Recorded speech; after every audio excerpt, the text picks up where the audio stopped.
is the deputy spokesperson of the APRC to discuss the alleged romance between the APRC and the President Adama Barrow's National People's Party. Welcome to the Fatu Network News Review, Tudija. Thank you very much, Sergio. It's a pleasure to be on the show. Thank you very much. For APRC to be described as an irrelevant party by some people and that the party is dead, this headline here has caused quite the outrage on social media. What is the truth to this headline on the Standard newspaper today? Can you clarify? Somehow it's joy to us when people feel APRC is a dying party. I can say at the moment we're a hot cake that everybody is looking for. As far as the headline is concerned, the picture in the first place, I don't believe they should use those pictures. I did the interview yesterday. It would have been more appropriate they put my picture and put my name in the headline. But saying APRC confirms coalition talks with NPP. The word coalition, I find it a bit disturbing because we're not into any coalition talks with the NPP. The NPP has approached some of our APRC members, that is executive members for that matter, negotiating with them for a possible alliance. But these are just individuals. It hasn't gone to the desk of the entire executive to say, let's talk about this as a possibility. Exactly. As a party, anything that the party indulges in, it's brought to the executive table. We discuss, agree or disagree, whatever we finalize. This is what we agree upon, and we consult our supporters, our militants. I, for one, I am part of those who are responsible for our APRC WhatsApp chat groups. I'm in over 100 APRC WhatsApp chat groups because I disseminate information.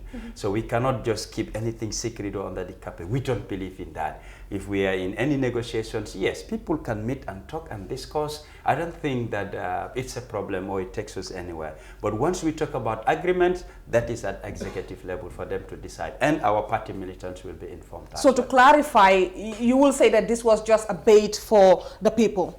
As the deputy spokesperson and secretary, I've never been approached by any NPP member. I've not been part of any delegation to discuss with NPP for a possible alliance coalition whatsoever. So that speaks volumes because I cannot be left out who gives information and the mouthpiece of the party. Any coalition talks or whatever, I should be in the picture. If it ever happens, I challenge the NPP, let them come forward and say they met APRC officials, and the deputy spokesperson was part of those that they discussed with. I know you've accused the NPP of what you describe as politic of deception. Exactly. Why is that? Because sometimes you see, it's very common right now for people, every political party to come online and say, oh, there's a huge cross-carpeting from party X to us. You've also accused the NPP of, going to APRC strongholds and then targeting members of the APRC. What do you have to say about that? Yes, I would tell the president himself to wake up. People cannot come to you telling you, I'm doing this job and requesting for money or whatever. And the people doing such propaganda, these are people who were once APRC members. Who are they? Matalali is one of them. You go to Facebook, you will see what he's posting on his page. They make NPP or Barrow to believe that they will bring APRC to them. And the last post I read, he said 3,215 APRC youths and their youth mobilizer left the party and went to NPP. If you give me such information, I'll tell you, show me pictures or videos or take them to State House. Let everybody see that these are the 3,215 APRC youths and their mobilizer leaving the party, going to NPP. We cannot stop people from leaving, but politics of deception, I think it must be deception. What about when the when the UDP came out to say that there has been cross-carpeting from the APRC to the UDP? Is that something that you believe? No, we receive audios from one of the women whom you know that is APRC. She confirmed that within the constituency, they normally meet, not politically, but as a constituency, to look at issues that are affecting them. So they capitalize on that issue, took pictures, and they spread that information. I had that audio of the woman denying that she's APRC and never went to UDP and will never go to UDP. So you have said that the NPP is strongly only targeting members of the APRC. Exactly. Why do you think is that? What is so special? We're getting facts. Just of recent, it was the APRC Green Youths. I am in their forum. When the issue of discussion came, they discussed it as a topic, and some of them said we're not leaving. And I think about 4 of them were taken to State House. They were invited there through Honorable Henry Gomez's invitation.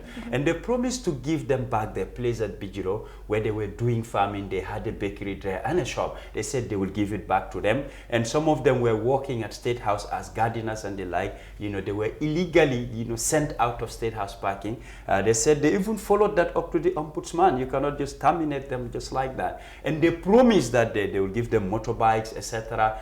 They're trying to entice them. And us in the forum, we engaged them, discussed with them. Just last week, we had a meeting with them. Some of them came and we asked, what are really the problem? So they definitely clarified issues that they are not going to Barrow or NPP or whatever.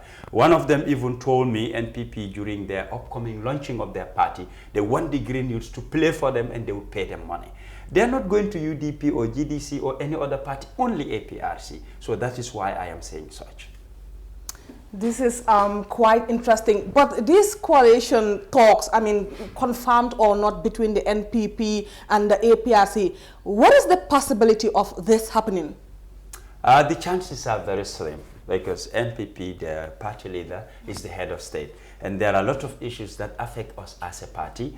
For instance, our bank accounts been frozen, our vehicle seized without due process. They said they will investigate. Nothing in the Janneh Commission's report, nor the government white paper. And up to date, they cannot tell us where our vehicles are and how much is in our account. Even if it's $1,000 in the account, it's an APRC account, give us back our account. We cannot back a government. For me, I believe this government, their cabinet, they have a lot of incompetent ministers. And I said hiring and firing cannot be a taboo in this country. When you hire people, they must deliver to Gambians. If not, we have thousands of Gambians who can occupy those offices. So there should be a cabinet reshuffle, not to employ or to appoint APRC people, but bring in competent Gambians that can move this country forward. We cannot support any government that don't has the interests of Gambian. Then we ourselves as a party, we will say we don't have Gambia's interests. So these are angles along line, looking into our assets and even the assets of the former president. We believe illegally some of these assets were sold,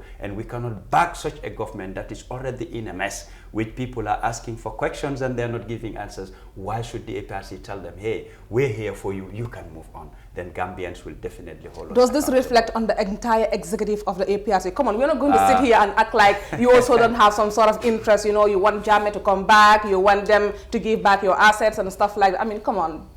I cannot speak for the whole executive because others might have their opinions, you know, whatever their wish are. If they keep it to themselves, if they don't voice it out, I might not know what they are up to. But as far as I know, these are the instances. For instance, if another party approach us for a coalition, alliance, whatever, we will not put these terms to them because they are not in charge and we don't have any agreements with them based on these conditions. So we're referring to the NPP being the government of the day. Their leader is the president. So you cannot separate the two. Because if we support the NPP, which means we're empowering this government that is already taking care of Gambians. So this is the angle where we're talking about. We cannot just form an alliance with any party. Gambia first. Anybody who wants to move this nation. APRC did this, did that, where we stop. Keep the ball moving forward. It's for the Gambia. Anything that is built, for example, if President Adama Barrow builds a brick, is it only for NPP or people of his tribe? It benefits the whole Gambia. These are the issues we are looking at. So it's going to be very cheap. You know what's interesting about this whole coalition thing? People actually think this is a political suicide for President Adama Barrow. I mean, how bad is the APRC that people think that if President Barrow joins forces with you people, it's a disaster? Come 2021, APRC will be the decider. Any party we join or form alliance with will form the government of the day. That's why I said we're a hot cake. And most of them, not everybody, are pursuing us. I said in my interview, besides NPP, there are other 3 parties, and I will not mention their names. What they said, they haven't met APRC, you know, as a group or few people. I, as an individual, I was invited. I met them, we discussed. They said they have interest wanting to work with the APRC. What is the interest is not yet known. Do they want us to back them? Do they want to back us? Is it a coalition? It's not yet known. This is why I'm not mentioning their names, and I should seek for their permission because they're keeping it secret. For NPP, it's no secret. You go to the social media, they're saying it themselves. That's why I'm mentioning. You call them desperate. I would, yes. In one of my interviews, I said that they're desperately looking for people to bring to their party. We already have people. We're not desperate going to every corner searching for people to come to the APRC. They are looking for people, not us. And this is the new trend in Gambia. One person joins a political party, then it's what an announcement, and then people take random pictures and say this is a group of people cross-carpeting to this place. But when the news broke out, the reaction from the people of APRC, what do you have to say to them? Because they're saying that if this happens, then hell will break loose. The interview I had yesterday, I recorded it. When it comes to newspapers, I record because they write their stories, and at times it's very difficult if they misquote you. You don't have evidences. So I always record and keep my records. And the other reason why I record, I share with party militants, and loved ones. They always request for my interviews. I record for those purposes. And when in the forums, it was definitely very, very, very much a heated debate, so sort of. Others were saying, let's wait for the executive to come and clarify. But I shared the audios I recorded yesterday so that they will hear from the horse's mouth what I said and what I meant. Okay, and so Lamintamba, you can chill. You and Sajo and the others, you can chill for now, because they were really outraged on social media that this is not something that is going to happen. They also have reasons for it, looking into the government, 3 years going to 4 years. What have they delivered to Gambians? This is the question. And with all the promises they made, even free Wi-Fi to Birkama, the people of Birkama haven't seen anything yet.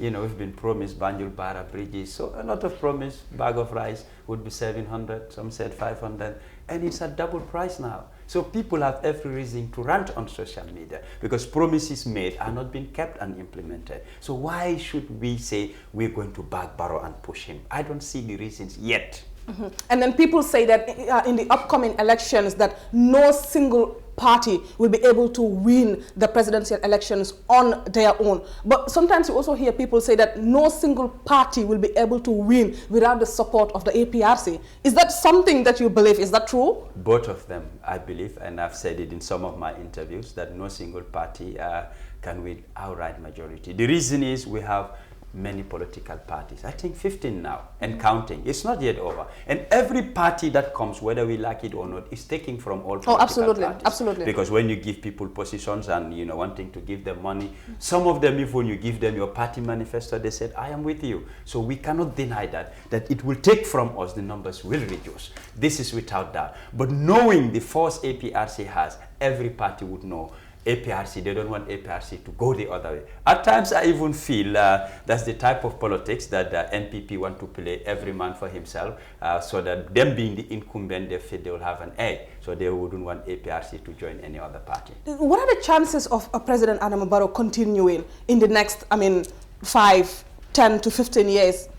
When that happens, I would say APRC will make that happen. If we fail to join other parties to unseat him, every man for himself, there are high chances that he might go through. Don't underestimate incumbency. Not only he has money, but there are a lot of countries because and it is hard to actually uproot a president that is sitting. It is very hard. Not that it doesn't happen. It is just difficult to get them out. Exactly. Based on that angle I'm talking about. And there are countries that are following their interests, will back and support him. If he needs millions, they will give it to him, either on grants or loan or whatever, but they will support him for their interest to be served. Institutions likewise would want to work with them because he is serving their interest. So they will invest in it so that he has another 5 years. I see you've also called out Sidin Jai because he's the one actually, you believe he's the one actually going to the APRC strongholds and trying to convince the party members to join the NPP. In Somita, I got a call and I spoke with one of the women who told me about that.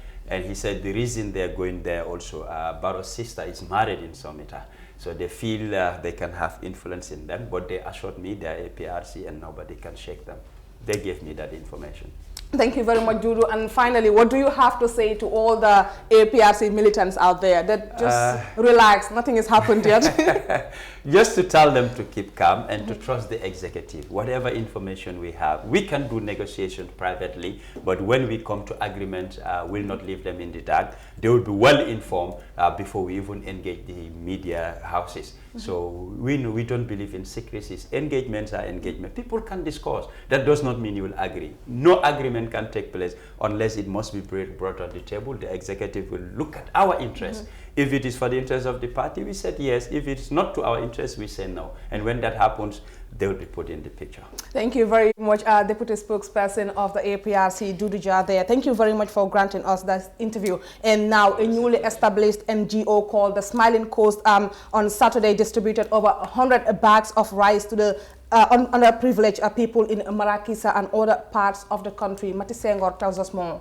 Foundation, with the vision to provide education for all by all possible means, as they believe no one should be a dropout simply